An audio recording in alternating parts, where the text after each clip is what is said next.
สบายดีไล่สดเศร้าเพราะว่ามีลูกค้าเข้ามาเถอะ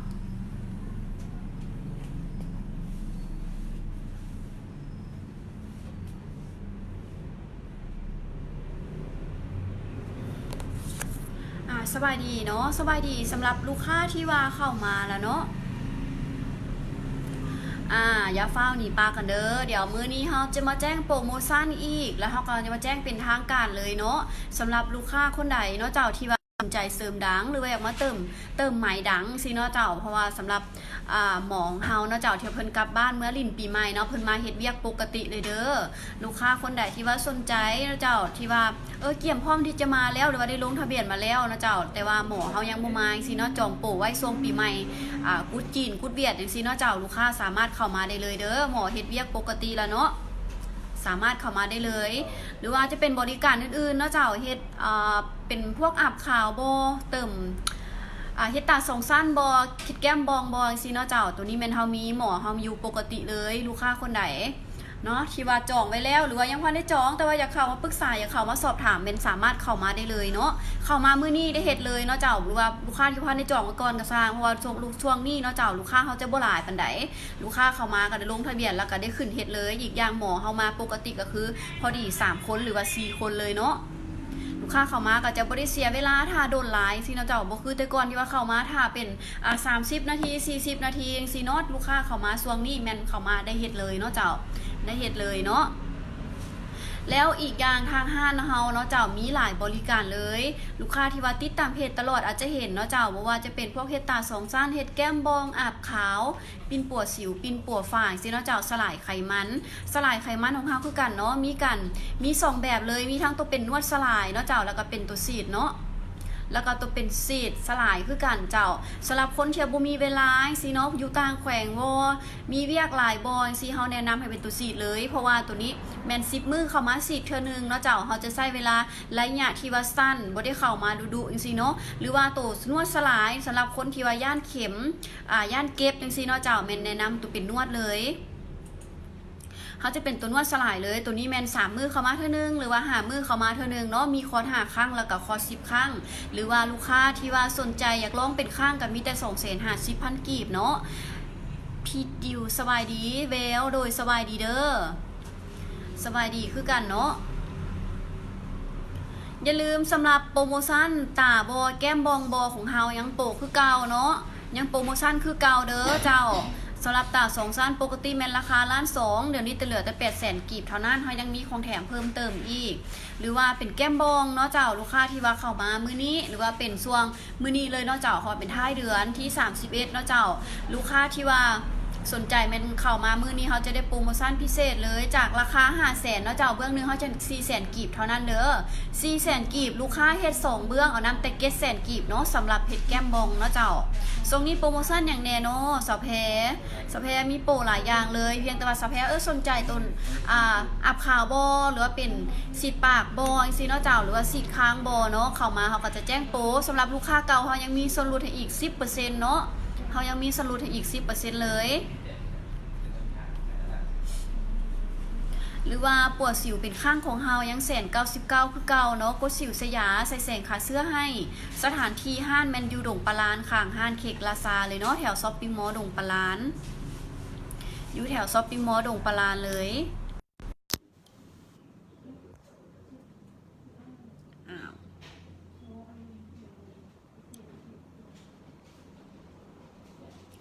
อย่าลืมเด้อลูกค้าได้ไกลไปไกลมาก็สามารถเข้ามาสอบถามได้เด้อสนใจบริการใดสอบถามได้เข้ามาปรึกษาได้บ่เฮ็ดบ่เป็นหยังเนาะตัวนี้บ่เฮ็ดบ่เป็นหยังเด้อ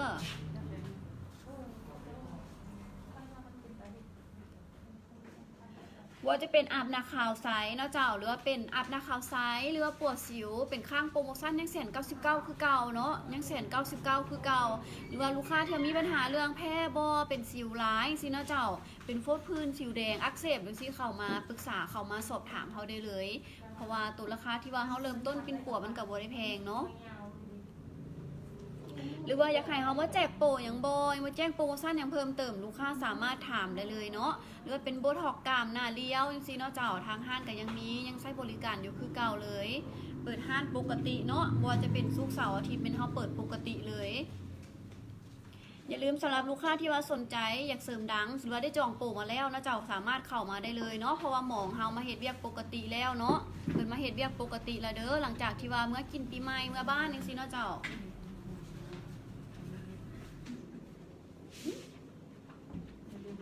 เอาไรสดโตนะหมูตั้งตาแต่งให้คนอีกโยนเนาะ เป็นร่างกาย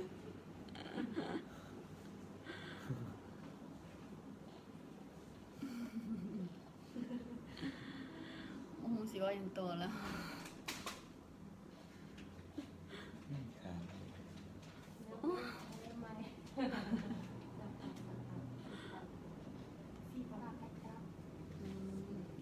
สำหรับโปรโมชั่นซีดปากกระจับเนาะเจ้าลูกค้าที่ว่าสนใจอยากซีดปากโปรโมชั่นเนาะโปรโมชั่นปกติแม่นราคา1,500,000เดี๋ยวนี้เหลือแต่1,000,000กีบเด้อแถมอีกค่าบริการแถมอีกค่าบริการเลยเนาะ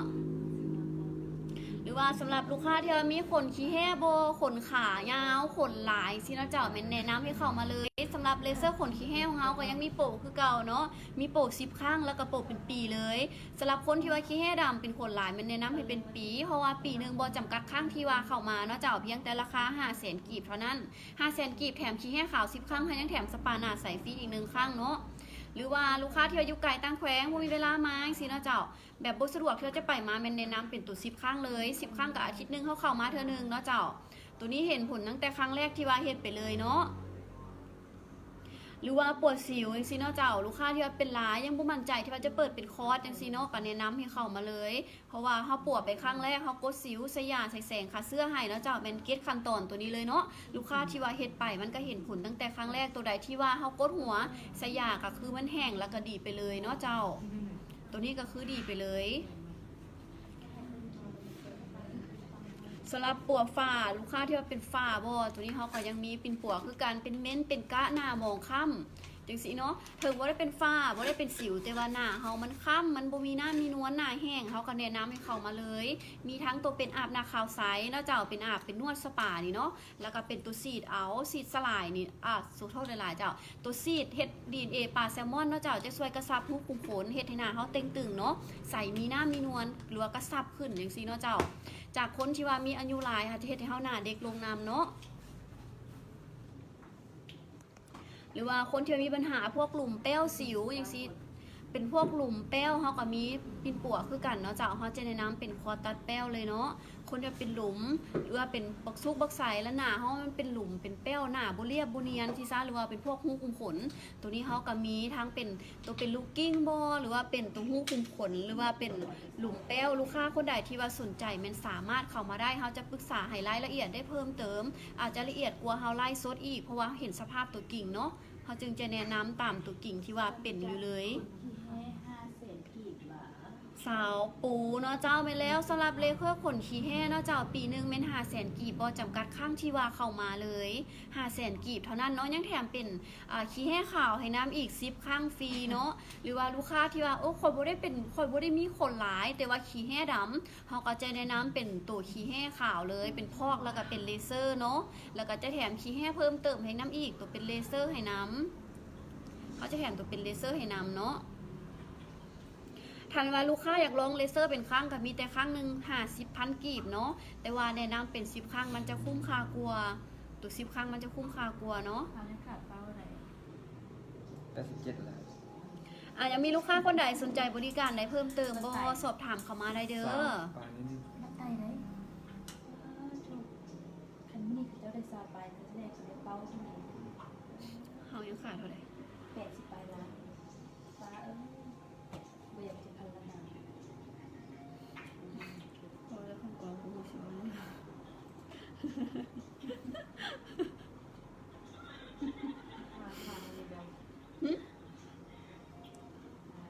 เคยว่า2-3 รอบแล้วมันแจกนะคือเลิกทาน1 cc 3,500เลยกาซีซี1 3,500คือเก่าสำหรับลูกค้าคนใดที่ว่าสนใจโบท็อกละ2,800สำหรับลูกค้าคนใดที่ว่าสนใจสีดค้างจังซี่เนาะเจ้าเป็นคนค้างสั้นหน้าตัดจังซี่เนาะเจ้าแนะนำให้เข้ามาเลยได้บ่ต้องมานัด หน้าเรียมจังซี่หน้าใหญ่หน้าบานไปแนะนำให้เข้ามาเลยเนาะ มีทั้งตัวเป็นสีดโบท็อกกรามโบท็อกกรามสำหรับลูกค้าที่ว่าเข้ามามื้อนี้เนาะเจ้ามีแต่ราคา2,800 บาทเนาะ2,800 บาทปกติแม่นราคา5,000หรือว่า4,500เลยเนาะ ที่เขาสร้างมา ลูกค้าที่ว่าเข้ามามื้อนี้แม่นได้โปรตัวที่ว่าเขาจองเลยที่31ท้ายเดือนของท้ายเดือนของเดือนหนึงนี่เลยเนาะเจ้า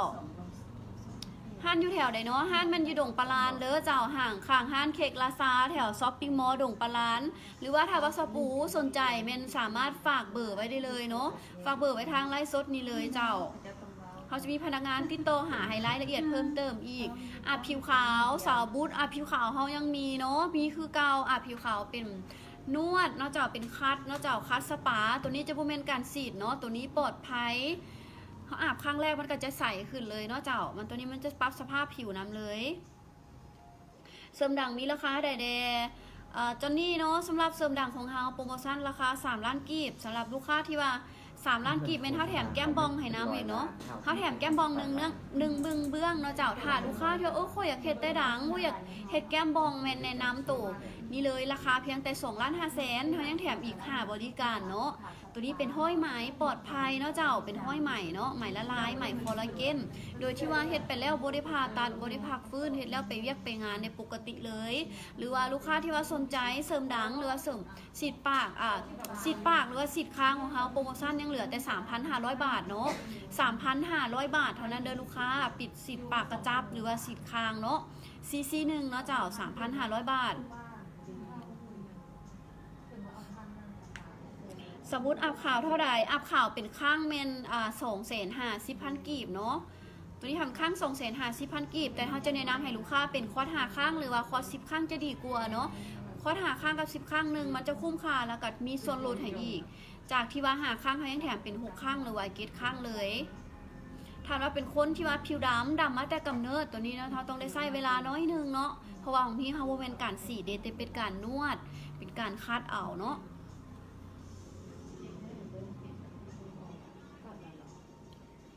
สถานที่ห้านเมนอยู่ดงปลาลานแล้วลูกค้าไก่ไปไก่มาเนาะสามารถเข้ามาสอบถามได้ตั้งอยู่แคมทางเลยแถวเขาเจ้าขายโทรศัพท์หลายๆเลยเนาะจากดงปลาลานทงข้างห้านเค้กลาซาเนาะหรือว่าสนใจปัวสิวเป็นข้างก็ยังมี199คือเก่าเด้ออาบน้ำขาวใสคอร์สนึงเท่าไหร่สำหรับสาวมอนเนาะสำหรับอาบน้ำขาวใสของเขานี่มีคอร์ส10ข้างเนาะถ้าว่าสมอนฝากเบอร์ไว้จาก10ข้างเขาแถมเป็น14ข้างปกติแมนราคา1,500,000เนาะเหลือแต่1 ล้านกีบเด้อเหลือแต่1 ล้านกีบเท่านั้นเสริมดังได้ตลอดชีวิตเลยบ่เลยหวาสปูสำหรับเสริมดังของเฮาเนาะเจ้าตัวนี้มันจะกุ้มประมาณ3 ปีปลายเท่านั้นเด้อเพราะว่าของเฮาเป็นห้อยใหม่เนาะบ่แม่นการผ่าตัดเนาะเจ้าเป็นไหมคอลลาเจนเนาะเฮ็ดแล้วไปเวียกไปงานในปกติเลยตัวนี้ปลอดภัยเนาะบ่มีเสี่ยงบ่เสี่ยงที่ว่ามันจะบิดหรือว่าเบี้ยวเลยเนาะตัวนี้เฮาเติมได้ตามที่ว่าลูกค้าต้องการตามเนื้อดั่งของลูกค้าที่ว่ามีเลยเฮาบ่จำกัดเส้นไหมเนาะบ่จำกัดเส้นไหม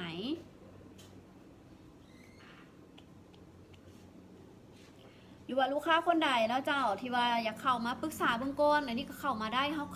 าจะกวดเบิ่งสภาพผิวหน้าแล้วเจ้าแล้วจะแนะนำว่าลูกค้านี่เหมาะกับคอร์สใดเป็นพวกหลุมแป้วบอหูคุมขนบอ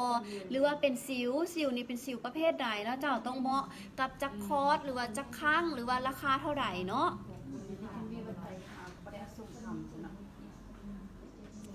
มีจุดดำจากสิวคอร์ส1 ล้านกีบหวามีจุดดำจากสิวสมอนเป็นลูกค้าเก่าเขาบอกเจ้าเป็นโค้ดจุดด่างดำเอาแม่นตัวอาบน้ำขาวใสหันถ้าอาบน้ำขาวใสให้แม่น1 ล้านกีบแม่นแล้วเขาแกล้งไปแต่ว่าสำหรับลูกค้าที่ว่า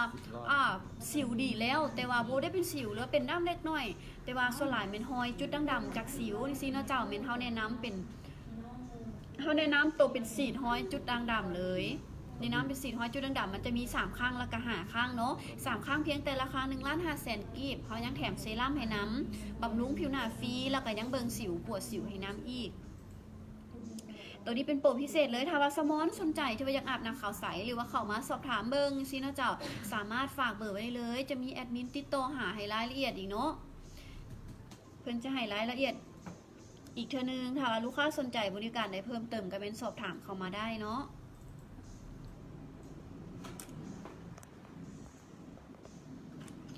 อย่าลืมเนาะสำหรับลูกค้าที่ว่าอยาก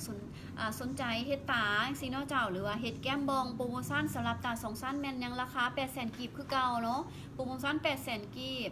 ตัวนี้สำหรับลูกค้าที่ว่าเฮ็ดไปแล้วเฮายังมีรับประกันอีกเนาะเฮ็ดไปบ่งามตาบ่เท่ากันไหมรุดก่อนไหมมันรุดไปก่อนจังซี่กลับมาเฮายังแป้งเฮายังเบิ่งให้คืนอีกเนาะยังแก้ให้ฟรีอีกสำหรับแก้มบองคือกันเนาะเจ้าปกติของเฮาเบื้องหนึงเป็น 800,000 กีบเลยโปรโมชั่นเริ่มเดี๋ยวนี้เนาะเจ้าลูกค้าที่ว่าเข้ามาช่วงวันท้ายเดือนของเฮาที่31เนาะเจ้าถาม31มั้งก่อนนี่เนาะลูกค้าเข้ามาแม่นมีแต่เบื้องนึง400,000 2เบื้องมีแต่700,000 กีบเนาะ2เบื้อง700,000 กีบตัวนี้จะงามเป็นธรรมชาติเลยแม่นอยู่ว่าเฮาเฮ็ดไปใหม่ๆเนาะเจ้ามันจะเป็นหลุมลงเลิกจังซี่เนาะเบิ่งแล้วคือบ่งามคือแบบแนมไปแล้วเป็นธรรมชาติจังซี่น่ะเวลาลูกค้าเฮ็ดไปประมาณอาทิตย์นึง2อาทิตย์สิ้นเฮามันคืนเนาะเจ้ามันก็จะเป็นธรรมชาติเลยเวลาเฮาเว้าเฮายิ้มมันจึงเห็นเนาะเวลาเว้าเวลายิ้มจึงเห็นสำหรับเสริมดังคือกันเนาะลูกค้าที่ว่าเฮ็ดไปเนาะเจ้าเฮาบ่ได้จำเป็นว่าต้องพักฟื้นเฮ็ดแล้วเฮามาเวียกมางานในปกติเลยเฮ็ดมาแล้วมาเวียกเป็นปกติเลยเนาะ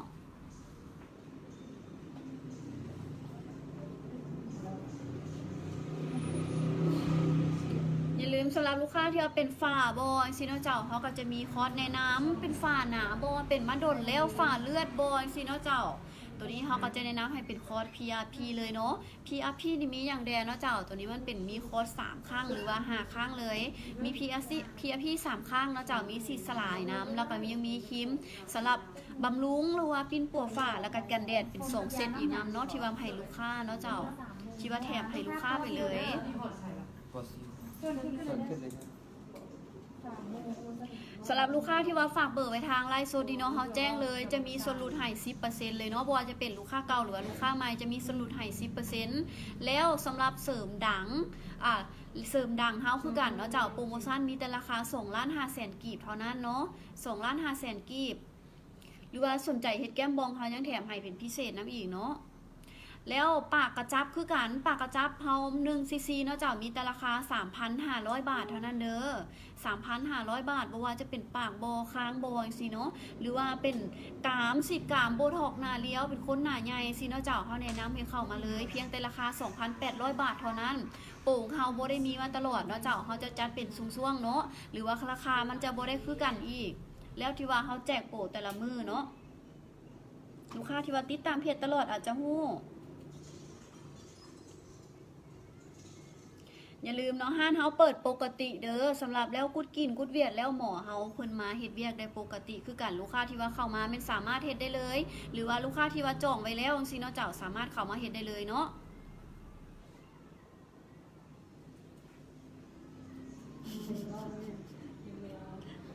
ท่านี้ก็ค้ำหัว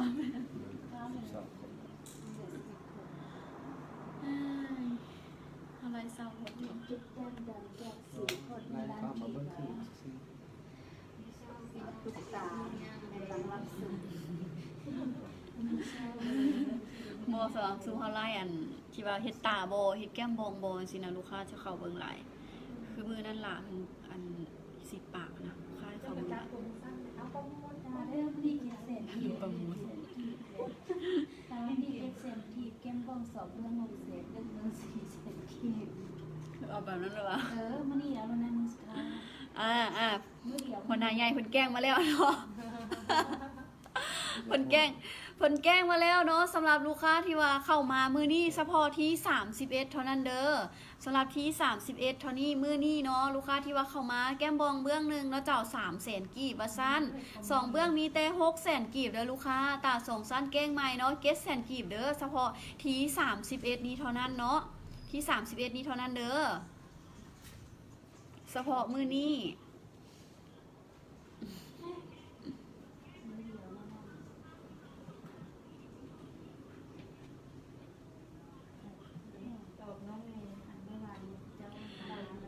สาว ตี้สบายดีเอ้ยโดยสบายดีคือกันสตี้สนใจบริการใดเนาะสตี้สนใจบริการใดถามเลยเด้อขอถามแน่ถามมาเลยเจ้า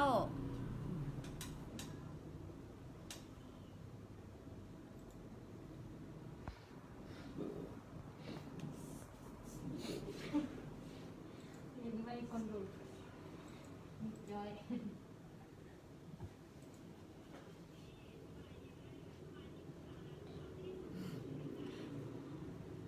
มันจะซ่ากว่านี้เลยตุกเนาะมันจะซ่ากว่าเท่าไรสดเนาะ สดสบาย เดี๋ยวลูกค้าสีคอมเมนต์ต่อ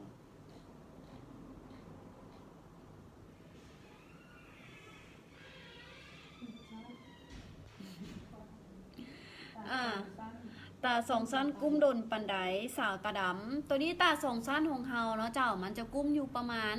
2-3 ปีคือกันเนาะซ้ำกับเฮาเสริมดังเลยคือกับเฮาห้อยใหม่ดังเลยเนาะเจ้าตัวนี้ขึ้นกับลูกค้ารักษาน้ำส่วงเฮ็ดแรกๆสิเนาะเจ้าเวลาเฮ็ดไปเนาะเขาคลำอาหารได้สิเนาะเจ้ามุมักกินเหล้ากินเบียร์พวกของแสลงตัวนี้มันจะกุ้มอยู่ดนอาจจะไก่นั้น3 ปีขึ้นไปเนาะเพราะว่าสำหรับลูกค้าที่เฮาที่ว่าเฮ็ดไปแล้วเนาะเจ้าเฮ็ดได้2 ปีแล้วยังงามคือเก่าอยู่เนาะมันยังงามคือเก่าอยู่เวลาไหมมันละลายไปแล้วนะจ๊ะมันก็เป็นตาเอาปกติอีกบ่ได้ย้วยได้ยานหรือว่าเฮ็ดให้เสียทรงตาที่ซะตัวนี้มันยังงามคือเก่าเนาะสตี้ขอถามแน่ไปใส่แล้วเนาะมิดแท้ถ้าคำถามอยู่ดีนะสาวตาดำถ้าว่าสาวสะดำเข้ามามือนี้เนาะเจ้าโปรโมชั่นของเฮาเนาะมีแต่ราคา700,000 กีบเด้อสำหรับตาสองสั้นของเฮาเมื่อกี้นี้เฮาแกล้งไป800,000เนาะเฉพาะมื้อนี้เหลือแต่700,000 กีบเด้อเพราะว่าโปรเฮาจะตั้งบ่คือกันเฮาจะแกกบ่คือกันเนาะลูกค้าที่ว่าเข้ามาสามารถจะได้ราคาที่ว่าเฮาแกล้งตามมือไปเลยเด้อ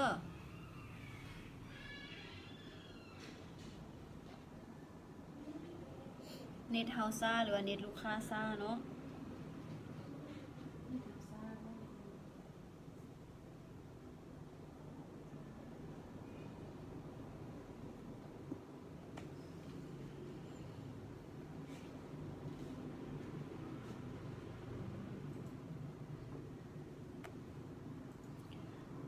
ยังมีลูกค้าคนใดสนใจบริการใดเพิ่มเติมอีกบ่เนาะหลุมเป้วสิวปัวฝ้าเลเซอร์ขนจังซี่เนาะเลเซอร์ขนทั่วร่างกายอันนี้มันมีครบเลยเนาะปัวห้อยจุดด่างดำเป็นฝ้าเป็นเม้นเป็นกะอับขาวจังซี่เนาะมีครบเลยลูกค้าคนใดสนใจสอบถามเข้ามาได้น้องเพชรต่างสองสั้นอยู่5ได้เดือนหนึ่งแล้วแต่อยากให้แก้เอื้อยว่าสามารถแก้ฟรีบ่แม่นแล้วสตี้เฮาถามว่าตาเจ้าเพชรไต่มันบ่งามมันบ่ทอกันจังซี่เนาะเก่ากลับมาภายใน3 เดือนลงมาเนาะกลับมาแม่นเฮาแปลงให้ฟรีเฮาแก้ให้ฟรีเด้อเข้ามาได้เลยเพียงแต่ว่าสตี้ถือบินเข้ามานำเนาะถือบินเข้ามานำได้เลยหรือว่าเข้ามาแจ้งเบอร์โทรที่ว่าฝากอีนำบัตรส่วงเฮาเฮ็ดตอนเฮ็ดตาสองสั้นใหม่ๆหั่นเนาะ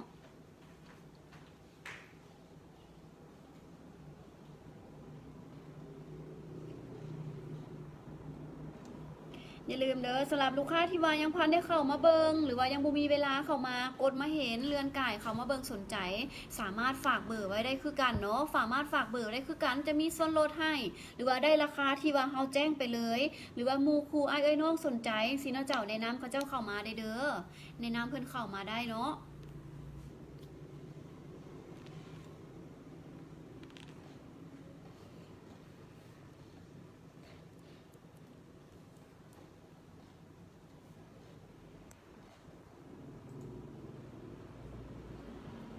หนีหาย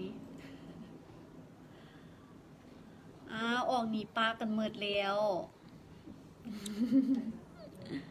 พอ เหลือ6 คนมีสลัดให้เรียบนี่ จะใส่กระเทียมนึง จะไรเสร็จ นี่ค่ะลูกค้านี่ปากันแล้วเอาเป็นมื้อหน้าซะเนาะมื้อนี้เฮาจะพอเท่านี้ก่อนสำหรับคนที่ว่าคือเฮาเว้าเนาะได้ไกลไปไกลมาทางห้านบ่ได้ฝากเบอร์กระสร้างเห็นห้านอุ้ยค่อยสนใจโตอับขาวบ่เฮ็ดแก้มบองมาว่าสิเนาะเข้ามาสอบถามได้เข้ามาปรึกษาทางเคาน์เตอร์ได้เนาะเจ้าตัวนี้เฮาบ่เฮ็ดบ่เป็นหยังหรือว่าเลื่อนกายเขามาเห็นพี่น้องนี่สิเนาะเจ้าอ้ายน้องสนใจหมู่คู่สนใจมันแนะนำเข้ามาได้ หรือว่าฝากเบอร์ไว้ทางไลฟ์สดแต่ว่ามื้อนี้เนาะเจ้าเท่านี้ก่อนเด้อสบายดี